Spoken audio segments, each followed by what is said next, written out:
सत्य कहे धरती बने, सत्य कहे से आकाश, सत्य कहे से चंदा सूरज बने। जहाँ देवत हवे प्रकाश।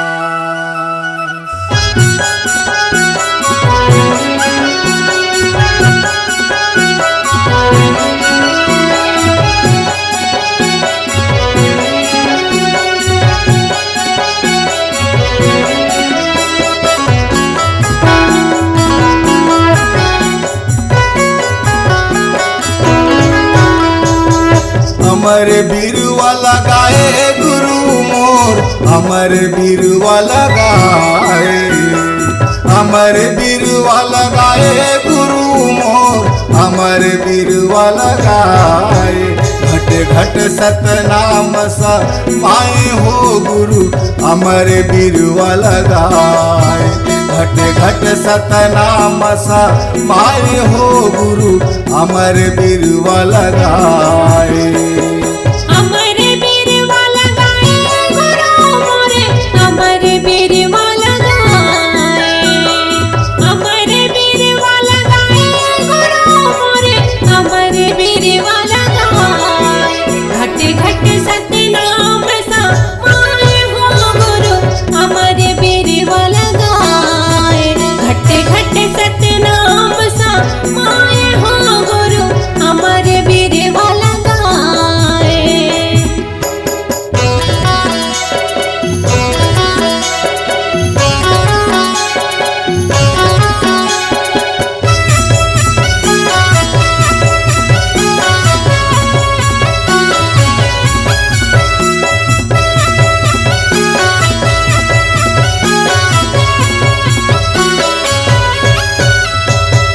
धरती बनाए बाबा आकाश बनाएगा, आकाश बनाए बाबा आकाश बनाएगा।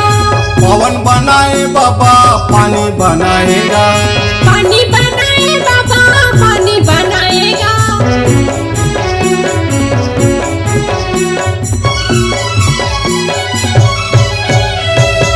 धरती बनाए बाबा आकाश बनाएगा, आकाश बनाए बाबा आकाश बनाएगा। पवन बनाए बाबा पानी बनाएगा, पानी बनाए बाबा पानी बनाएगा। दुनिया लताए सिर जाएगा गुरु, अमर बिरुवा लगाए, अमर बिरुवा लगाए गुरु मोर, अमर बिरुवा लगाए। अमर बिरुवा लगाए गुरु मोर, अमर बिरुवा लगाए। घटे घटे सतनाम समाए हो गुरु, अमर बिरुवा लगाए। घट घट सतनाम समाए हो गुरु, अमर बिरुवा लगाए।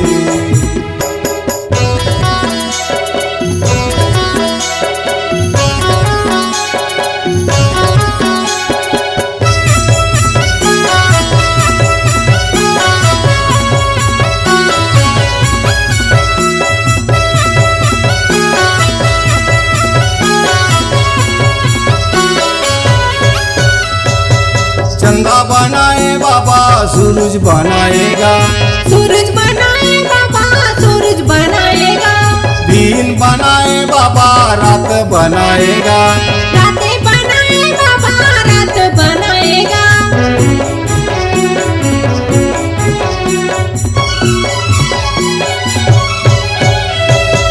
चंदा बनाए बाबा सूरज बनाएगा, सूरज बनाए बाबा सूरज बनाएगा। दिन बनाए बाबा रात बनाएगा, रातें बनाए बाबा रात बनाएगा। सृष्टि लताए सिर जाएगा गुरु, अमर बिरुवा लगाए, अमर बिरुवा लगाए गुरु मोर, अमर बिरुवा लगाए। अमर बिरुवा लगाए बाबा मोर, अमर बिरुवा लगाए। घटे घटे सतनाम समाए हो गुरु, अमर घट सतनाम सा माए हो गुरु अमर बिरुवा लगाए। घट घट सतनाम सा माए हो गुरु अमर बिरुवा लगाए। घट घट सतनाम सा माए हो गुरु अमर बिरुवा लगाए। नमस्कार दोस्तों, नए नए छत्तीसगढ़ी गाने सुनने और देखने के लिए हमारी वीणा म्यूजिक को सब्सक्राइब करें और बेल आइकॉन के बटन को क्लिक करें।